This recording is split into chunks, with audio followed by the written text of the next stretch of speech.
नमस्कार, मैं आशीष व्यास आप सभी का एक बार फिर से स्वागत करता हूं आपके अपने YouTube चैनल प्रेब्स है। दोस्तों, इस सेशन में हम बात करेंगे 1 नवंबर से लेकर 10 नवंबर तक के करंट अफेयर्स के हमने जितने भी इंपॉर्टेंट क्वेश्चन किए हैं उनके क्विक रिवीजन के बारे में। दोस्तों, बहुत ही मनोवैज्ञानिक तरीके से इस पीडीएफ को आपके तैयार किया गया है पढ़ाने के लिए, जिसमें आपके हर क्वेश्चन का एक कीवर्ड तैयार किया गया है, जिससे वो आपको प्रश्न हमेशा याद रहे। चलिए बिना वक्त गवाए शुरू करते हैं आज का वीडियो। होमी जहांगीर भाभा की 113वीं जयंती 30 अक्टूबर को मनाई गई थी। फीफा अंडर 17 महिला विश्व कप का विजेता स्पेन की महिला टीम थी और इसका जो मेजबानी की थी इस बार वो की थी भारत ने। राष्ट्रीय एकता दिवस 31 अक्टूबर को सरदार वल्लभ भाई पटेल की जयंती के अवसर पर मनाया जाता है। सैमसंग इलेक्ट्रॉनिक्स के नवीनतम अध्यक्ष कौन बने हैं? तो जे वाई ली बने हैं। दूसरा राष्ट्रीय मॉडल वैदिक स्कूल पुरी में स्थापित किया जाएगा। अगर हम बात करें फर्स्ट की तो फर्स्ट उज्जैन में स्थापित किया गया था। लूला डी सिल्वा ब्राजील के राष्ट्रपति बने हैं। फुटबॉल फॉर स्कूल पहल ऑल इंडिया फुटबॉल फेडरेशन और फीफा के साथ समझौता किया है केंद्रीय शिक्षा मंत्री धर्मेंद्र प्रधान जी ने, जिसमें 25 मिलियन युवाओं को सशक्त किया जाएगा। सुल्तान जोहर कप का विजेता भारत रहा है। ये हॉकी से संबंधित एक अंडर 21 कप है जो हर साल मलेशिया में आयोजित किया जाता है। फ्रेंच ओपन सुपर 750 का विजेता सात्विक साईराज और भारत का जो चिराग शेट्टी की जोड़ी है, ये दोनों रहे थे। ये बैडमिंटन से रिलेटेड है। अगले साल 12वां विश्व हिंदी सम्मेलन फिजी में आयोजित किया जाएगा। मोमलुह गुफा मेघालय में स्थित है और ये हाल ही में चर्चा में रही थी। क्यों? क्योंकि इसमें यूनेस्को का एक वैश्विक संगठन है जिसका नाम है international union for geological sciences द्वारा इसे पहली भारतीय भू विरासत स्थल घोषित किया गया था। उत्तर भारत का पहला डेटा सेंटर ग्रेटर नोएडा में स्थापित किया गया हीरानंदानी ग्रुप द्वारा और इसका नाम रखा गया था योटा D1। दोस्तों, नाम जरूर याद रखना, बहुत ही इंपॉर्टेंट है। WHO के द्वारा जारी टीबी रिपोर्ट में यह बताया गया कि साल 2020 से लेकर 2021 के अंतर्गत 4.5% की वृद्धि हुई है। जमशेद जे ईरानी, जिनका हाल ही में निधन हो गया, टाटा स्टील के संस्थापकों में से एक थे और भारत के बहुत बड़े व्यवसायी थे। भारत आसियान स्टार्टअप महोत्सव का आयोजन इंडोनेशिया में किया गया। इसमें भारत के जो महत्वपूर्ण स्टार्टअप होंगे उनको बढ़ावा दिया जाएगा। ये बहुत ही इंपॉर्टेंट क्वेश्चन है। देश का 53वां टाइगर रिजर्व रानीपुर यूपी को घोषित किया गया। लक्ष्मी भंडार योजना जो कि पश्चिम बंगाल में लागू की गई थी, उसे हाल ही में स्कॉच पुरस्कार मिला था। चिनाब व्हाइट वाटर राफ्टिंग महोत्सव का आयोजन जम्मू कश्मीर के डोडा जिले में किया गया था। भारत जल सप्ताह का आयोजन 1 से 5 नवंबर तक ग्रेटर नोएडा यूपी में और इसका ये 7वां संस्करण था और इसका उद्घाटन भारत की राष्ट्रपति द्रौपदी मुर्मू जी द्वारा किया गया था। हरित पहल आयकर विभाग के द्वारा शुरू की गई एक पहल है जिसमें इनकम टैक्स डिपार्टमेंट की जितनी भी इंडिया में बिल्डिंग्स हैं उनके आसपास में पेड़ लगाए जाएंगे। हरित की फुल फॉर्म जरूर याद रखना, हरियाली achievement resolution by income tax. WhatsApp पर मेट्रो टिकट अगर आपको खरीदना है तो इसके लिए आपको बेंगलोर जाना पड़ेगा, क्योंकि बेंगलोर में एक नवा मेट्रो चैटबॉट जारी किया गया है जिसके द्वारा आप मेट्रो का टिकट व्हाट्सएप पर खरीद सकते हैं। हाल ही में आरबीआई ने ई-रूपी एक पायलट प्रोजेक्ट के रूप में लॉन्च किया है। इसके लिए 9 बैंकों को मंजूरी दी है और साथ ही साथ हाल फिलहाल ये केवल होलसेल जो सेक्टर है उसमें ये लागू किया जाएगा। नील पवन बरुआ जो कि असम के एक प्रख्यात कलाकार थे, इनका हाल ही में निधन हो गया था। ट्रैक एशिया कप जो कि एक साइकिलिंग का एक प्रतिष्ठित कप है, इसका आयोजन भारत के केरल में किया जाएगा। इससे पहले ये भारत में हो चुका है लेकिन हर बार ये नई दिल्ली में होता था, लेकिन इस बार इसका आयोजन केरल में किया जाएगा। जनजातीय नृत्य महोत्सव का आयोजन छत्तीसगढ़ में किया गया था 1 नवंबर को राज्य के स्थापना दिवस के अवसर पर। फीफा इंडिया ने फीफा वर्ल्ड कप के लिए भारत का ब्रांड एम्बेसडर रणवीर सिंह को नियुक्त किया है। मानगढ़ धाम, दोस्तों ये प्रश्न हाल ही में राजस्थान की एक भर्ती परीक्षा में आ भी गया है। मानगढ़ धाम बांसवाड़ा में स्थित है। गोविंद गुरु का संबंध मानगढ़ धाम से है। इसे राजस्थान का जलियांवाला बाग भी कहते हैं। पूर्वोत्तर का पहला एक्वा पार्क अरुणाचल प्रदेश में स्थापित किया जाएगा और ये मछुआरों के लिए ट्रेनिंग सेंटर के रूप में भी कार्य करेगा। ट्विटर के अस्थायी सीईओ श्री रामकृष्णन को नियुक्त किया गया है। पहला doctor Rajendra Prasad award professor Ramesh Arora को दिया जाएगा। दुनिया का सबसे शक्तिशाली रॉकेट फॉल्कन हैवी स्पेसएक्स द्वारा तैयार किया गया और हाल ही में इसे 3 साल बाद में लॉन्च किया गया है। होलोंगी एयरपोर्ट जो कि अरुणाचल प्रदेश में स्थित है, इसका नाम बदलकर डोनी पोलो एयरपोर्ट कर दिया गया है, जिसमें डोनी का मतलब होता है सूर्य और पोलो का मतलब होता है चांद। 41वां अंतरराष्ट्रीय पुस्तक मेला शारजाह यूएई में आयोजित किया जाएगा और ये SBA यानी कि शारजाह बुक अथॉरिटी द्वारा आयोजित किया जाता है। फ्रेंड्स ऑफ लिबरेशन वार सम्मान एडवर्ड कैनेडी को दिया गया और ये दिया गया बांग्लादेश के प्रधानमंत्री शेख हसीना जी द्वारा 1971 में हुए युद्ध संग्राम में बांग्लादेश की सहायता करने के लिए। ईलाबेन भट्ट जो कि एक सामाजिक कार्यकर्ता और महिला कार्यकर्ता थी, अहमदाबाद गुजरात की मूल निवासी थी, बहुत ही इंपॉर्टेंट है। इनसे रिलेटेड प्रश्न आने की पूरी संभावना है। इनके बारे में आपको सिर्फ एक चीज ज्यादा माइंड में रखनी है और वो है इनके पुरस्कार, जिनकी डिटेल हमने अपने वीडियो में करवा रखी है। एशिया महाद्वीप शतरंज चैंपियनशिप में ओपन वर्ग का खिताब जीता है आर प्रज्ञानंद ने और महिला वर्ग में खिताब जीता है पीवी नंदिता ने। जम्बे ताशीजी जिनका हाल ही में निधन हो गया, भाजपा के मौजूदा विधायक थे अरुणाचल प्रदेश की लुमला सीट से। दोस्तों साथ ही साथ ये भाजपा के राष्ट्रीय अल्पसंख्यक मोर्चा के भी सदस्य थे। गंगा उत्सव नई दिल्ली में मनाया गया। स्वतंत्र भारत के पहले मतदाता श्याम शरण नेगी जिनका हाल ही में निधन हो गया है। ईईएसएल के सीईओ बनाए गए हैं विशाल कपूर। ईईएसएल की फुल फॉर्म है energy efficiency services limited. BPCL का सीईओ और एमडी बनाया गया है वेत्सा रामकृष्ण गुप्ता जी को। बीपीसीएल की फुल फॉर्म है भारत पेट्रोलियम कॉर्पोरेशन लिमिटेड। हाल ही में मेघालय के कॉनराड संगमा ने नागरिक जुड़ाव और संचार कार्यक्रम की शुरुआत की है, जिससे ये अपने द्वारा लागू की गई योजनाओं को ग्राउंड लेवल तक पहुंचा सके। Collins word of the year चुना गया है परमा क्राइसिस को, जिसका मतलब होता है अस्थिरता और असुरक्षा की विस्तारित अवधि। भारतीय भाषा दिवस 11 दिसंबर को सभी विश्वविद्यालयों और कॉलेजों में मनाया जाएगा, ऐसी घोषणा की है केंद्रीय शिक्षा मंत्री धर्मेंद्र प्रधान जी ने। कर्नाटक रत्न पुरस्कार हाल ही में पुनीत राजकुमार को मरणोपरांत दिया गया है, जो कि एक दिवंगत अभिनेता थे। एशिया स्क्वैश टीम चैंपियनशिप में भारत ने गोल्ड मेडल हासिल किया है। G20 धार्मिक समूह की अध्यक्षता इस साल भारत करने वाला है और ये इंडोनेशिया द्वारा भारत को सौंपी गई है। दोस्तों ये बहुत ही इंपॉर्टेंट क्वेश्चन है। परफॉर्मिंग ग्रेड इंडेक्स 2022 शिक्षा मंत्रालय द्वारा इसे जारी किया जाता है और इसमें केरल, महाराष्ट्र और पंजाब तीनों टॉप पर रहे हैं 928 अंकों के साथ। लेवल 2 में इन्होंने टॉप किया है।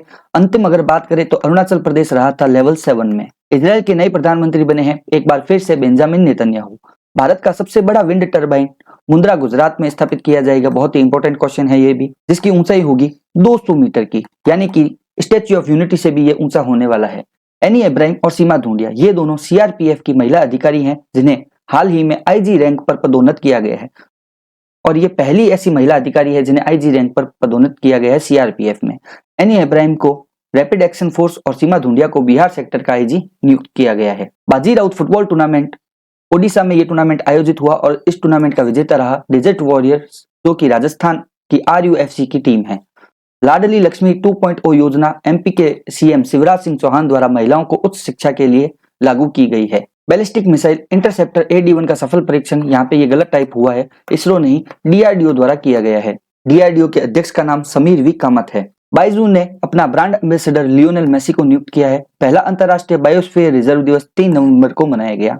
फिक्की का अध्यक्ष सुब्रकांत पांडा जी बनेंगे। ये अगले महीने होने वाली 16 या 17 दिसंबर को एक जनरल मीटिंग में पदभार ग्रहण करेंगे। 15वां अर्बन मोबिलिटी सम्मेलन कोची में आयोजित किया गया।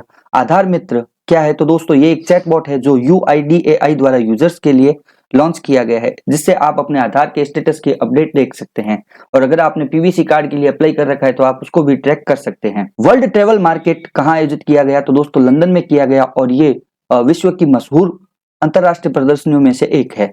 सेना कमांडर का दूसरा सम्मेलन कहाँ आयोजित किया गया? नई दिल्ली में। दोस्तों हर साल में 2 बार ये सम्मेलन आयोजित किया जाता है और इसमें भारतीय जल सेना, थल सेना और वायुसेना तीनों के जो बड़े बड़े कमांडर और अधिकारी है वो इसमें भाग लेते हैं। राजनाथ सिंह भी इसका हिस्सा होंगे। ये बहुत ही इंपॉर्टेंट क्वेश्चन है। दुनिया की पहली वैदिक घड़ी कहाँ पे लगाई जाएगी? तो दोस्तों उज्जैन एमपी में दुनिया की पहली वैदिक घड़ी लगाई जाएगी। साथ ही साथ ये ऐसी पहली घड़ी होगी जो काल गणना के सिद्धांतों पर काम करेगी। इसके लिए एक एप्लीकेशन भी साथ में लॉन्च की जाएगी। फिर उस एप्लीकेशन से चाहे कोई आदमी भारत में बैठा है चाहे वो विदेश में बैठा है, वो इस घड़ी को देख सकता है। अंतरराष्ट्रीय हॉकी महासंघ का अध्यक्ष तैयब इकराम को बनाया गया है और ये पाकिस्तान से बिलोंग करते हैं। प्रवासी भारतीय दिवस मुख्य अतिथि कौन बनेंगे? तो दोस्तों 9 जनवरी को मनाया जाता है प्रवासी भारतीय दिवस और अगले साल होने वाले सम्मेलन के लिए मोहम्मद इरफान अली, जो कि गुयाना के राष्ट्रपति हैं, वो मुख्य अतिथि के रूप में शामिल होंगे। उत्तराखंड गौरव सम्मान, हाल ही में उत्तराखंड गौरव सम्मानों की घोषणा की गई है, जिसमें 5 जनों को यह सम्मान दिया जाएगा, जिसमें अजीत डोभाल जो कि राष्ट्रीय सुरक्षा सलाहकार है, प्रसून जोशी जो कि सेंसर बोर्ड के अध्यक्ष हैं, जनरल विपिन रावत जो कि पहले CDS थे, गिरीश चंद्र तिवारी जी और वीरेंद्र डंगवाल जी को यह पुरस्कार दिया जाएगा। जनजातीय गौरव दिवस 15 नवंबर को बिरसा मुंडा की जयंती पर मनाया जाएगा सभी शिक्षण संस्थाओं में, ऐसी घोषणा की है धर्मेंद्र प्रधान जी जो कि केंद्रीय शिक्षा मंत्री है। राष्ट्रीय स्मारक प्राधिकरण का अध्यक्ष किसे नियुक्त किया गया है? तो दोस्तों किशोर कुमार बासा जी को राष्ट्रीय स्मारक प्राधिकरण का अध्यक्ष नियुक्त किया गया है।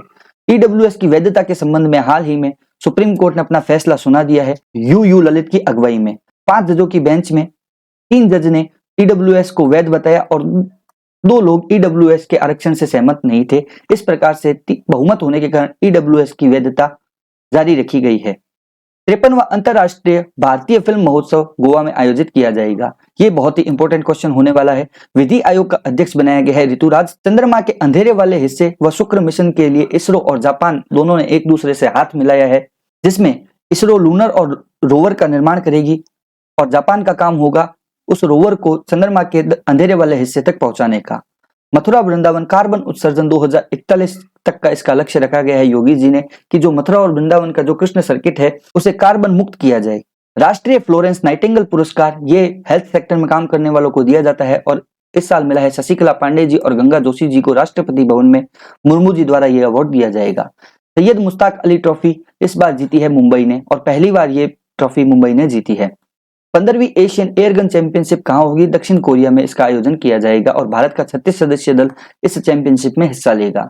50वें सीजेआई कौन बने हैं? तो दोस्तों ये बहुत ही ज्यादा इंपॉर्टेंट क्वेश्चन है, आप ये समझ लो कि बस आना बाकी है एग्जाम में। तो 50वें भारत के चीफ जस्टिस ऑफ इंडिया बने हैं DY चंद्रचूड़, ये UU ललित का स्थान लेंगे। हाल ही में गुरु नानक जयंती मनाई गई थी और इस बार उनका 553वां प्रकाशोत्सव मनाया गया। स्पेस क्या है? तो DRDO द्वारा नौसेना के लिए जारी एक मॉड्यूल का नाम रखा गया है स्पेस। स्पेस का फुल फॉर्म याद रखना, submersible platform for acoustic characterisation and evolution.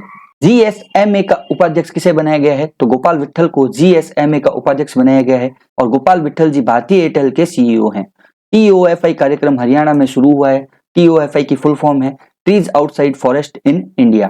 अंतरराष्ट्रीय कन्नड़ पुरस्कार YKC वडियारी को दिया गया है, जो कि पूर्व शाही परिवार के सदस्य हैं। मधुमक्खी की हाल ही में 200 साल बाद में एक नई प्रजाति भारत में खोजी गई है, जिसका नाम रखा गया है एपिस करेंजोडियन, जिसे इंडियन ब्लैक बी के नाम से भी जाना जाता है। पश्चिमी घाट पर यह मधुमक्खी केरल के शोधकर्ताओं द्वारा खोजी गई है। एशियाई मुक्केबाजी चैंपियनशिप में गोल्ड जीता है शिवा थापा ने और ये 6ठी बार इन्होंने ये कारनामा किया है। राजीव चंद्रशेखर ने 2 किताबें लिखी हैं जिनका विमोचन दुबई में किया गया। इन किताबों का नाम है मोदी @20 ड्रीम्स मीट डिलीवरी और दूसरी किताब का नाम है heart felt the legacy of faith. Surya Kumar Yadav 1000 T20 run एक वर्ष में बनाने वाले पहले भारतीय बल्लेबाज बने हैं। सर्वश्रेष्ठ नियोक्ता रैंकिंग में पहले स्थान पर सैमसंग रहा है और भारत की टॉप कंपनी है रिलायंस, जिसने इस रैंकिंग में 20वां स्थान हासिल किया है। ये जो रैंकिंग है ये फोर्ब्स द्वारा जारी की गई थी। लखपति दीदी योजना उत्तराखंड में लागू की गई है। 1.25 लाख महिलाओं को लखपति बनाया जाएगा।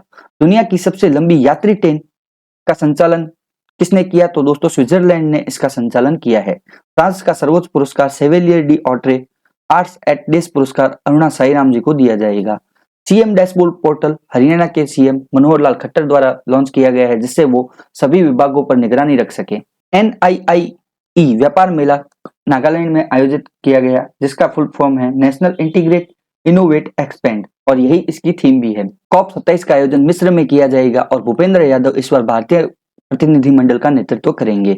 उच्च शिक्षण संस्थानों के लिए एक समिति का गठन किया गया है, जिसका अध्यक्ष बनाया गया है K राधाकृष्ण जी को, जो कि IIT कानपुर के बोर्ड ऑफ गवर्नेंस के अध्यक्ष हैं। फातिमा शेख, जो कि भारत की प्रथम मुस्लिम शिक्षिका है, उन पर अब स्कूली शिक्षा में आंध्र प्रदेश सरकार द्वारा एक पाठ लागू किया गया है।